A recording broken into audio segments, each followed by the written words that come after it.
The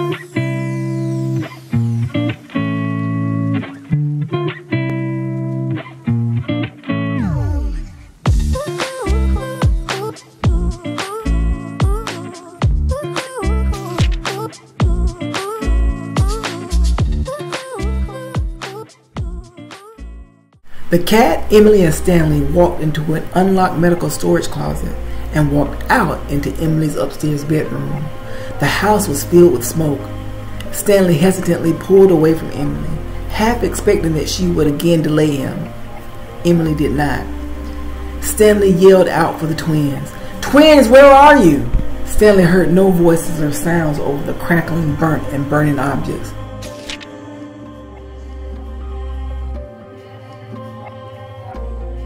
He raced through the rooms upstairs. One room after another Stan went inside. Each yielded the same result. The rooms were empty and lightly filled with smoke. He saw no sign of the boys or Judge Marshall. Stanley headed downstairs. With each step lower down the 14 spiral steps, the temperature grew hotter and hotter. Stanley took his shirt off and wrapped it around his face so that he could breathe and minimize the burning sensation from the smoke to his eyes and to his lungs. Stan's vision was partially obscured at the base of the stairs where Ellen was when she said goodbye to her boys for the last time.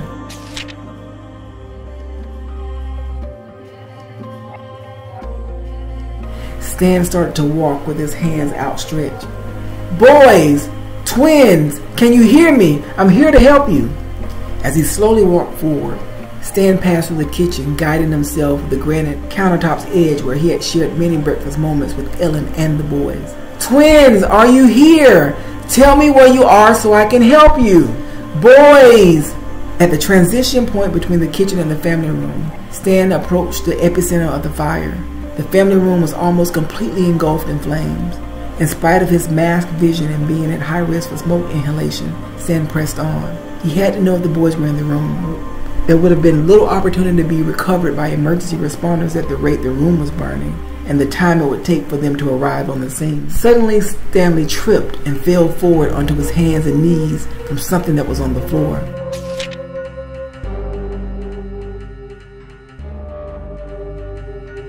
Stan dropped his shirt in an effort to try to minimize the fall.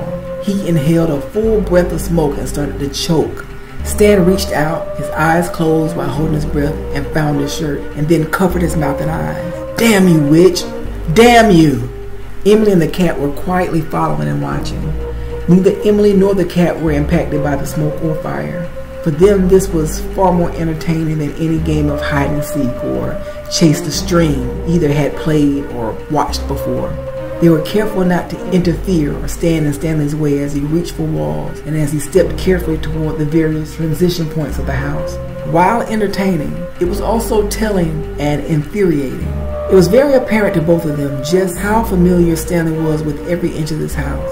He was equally, if not more, familiar with the layout here as his home in Hartford. Emily was quite at peace with this unholy brothel burning to the ground.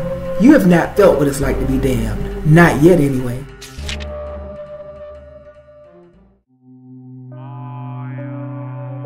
Stanley could hear Emily's voice but could not see her. He felt around to identify what caused him to fall. He knew the house inside and out. He spent many days, evenings, and nights here with Ellen, making love and eating and playing with the boys. As he reached around, he felt a hand and screamed. He snatched his hand back quickly. He only touched the hand for a second or two, so he was not sure who it belonged to. He timidly and guardedly reached out again. He felt the hand and was relieved yet saddened because he was fairly certain that the hand belonged to Judge Marshall.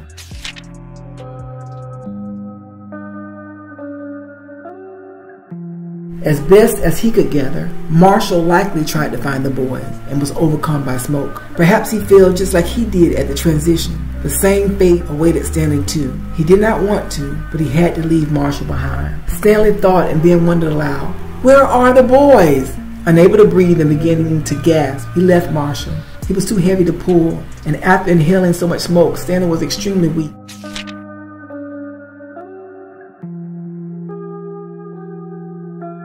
He crawled along the floor and left the family room, then the kitchen, and headed toward the solarium, the patio recreation area for fresh air.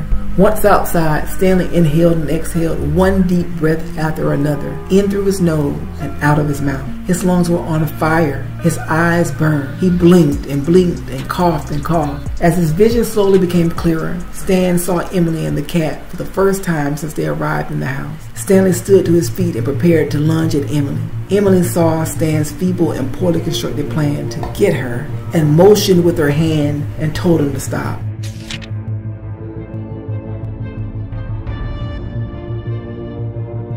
Curb your wildly enthusiastic, ill thought out, and highly impossible plan. Just stop. Stanley froze in place. On the day of the accident, I grieved the death of one child and a breech birth of another. That loss was a gaping wound I could not then or now easily feel. If I were you, I'd focus on saving them, lest one of them experiences a coma as my mother or even die as little Donald did. Where are my boys? Look around. It wasn't easy for me to learn the truth. It won't be easy for you. I want you to suffer. Oh, did you find the judge? He too looked for the boys. You're released.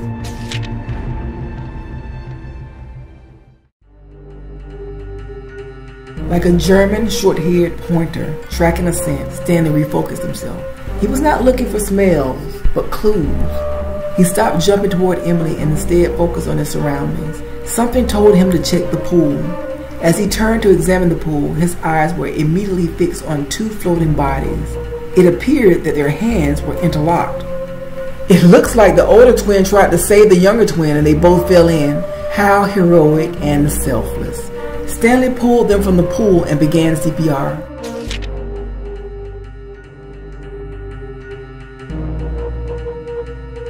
He left their hands clutched, as he so often saw them do, and continued to perform CPR procedures on one of them, then the other, over and over. The twins did have a very weak pulse, but were not responsive. Their bodies were limp. Stanley looked up at Emily, then back at the boys. They're only kids! Stanley turned his gaze back onto the twins, and in a breathy, demanding, and loving way spoke to them. Fight, guys, fight. Call 911. Maybe they will survive like their mother, or maybe they will be overcome by their injuries like Donald. Maybe, just maybe, they'll fight like Baby M. Stanley continued CPR. He would not take his hands off their tiny chests.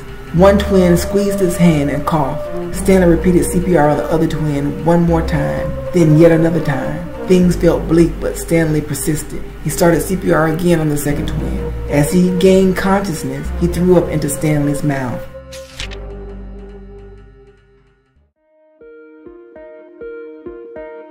They both were alive, but severely shaken with shallow, albeit beating hearts. Their hands were still clasped and their bodies cold. Stanley dialed 911. I'm at 6107 Haverty Lane. This is Judge Marshall's house. There's been a fire. He's dead. His twins were in the pool, possibly trying to escape the fire. When I found them, they were initially unresponsive. They are breathing and awake. Please come now. Caller, what's your name?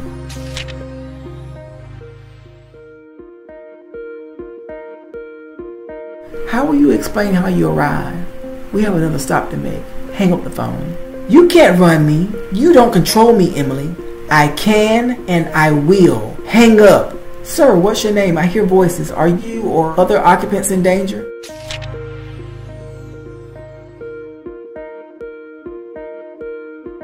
Emily grabbed Stan's hand and threw the phone into the pool. With the cat beside her, they all walked through the solarium door. The sounds of the approaching ambulance and police cars grew louder. They were close. Stanley wanted to resist and fight. He wanted to see the boys safely inside the ambulance.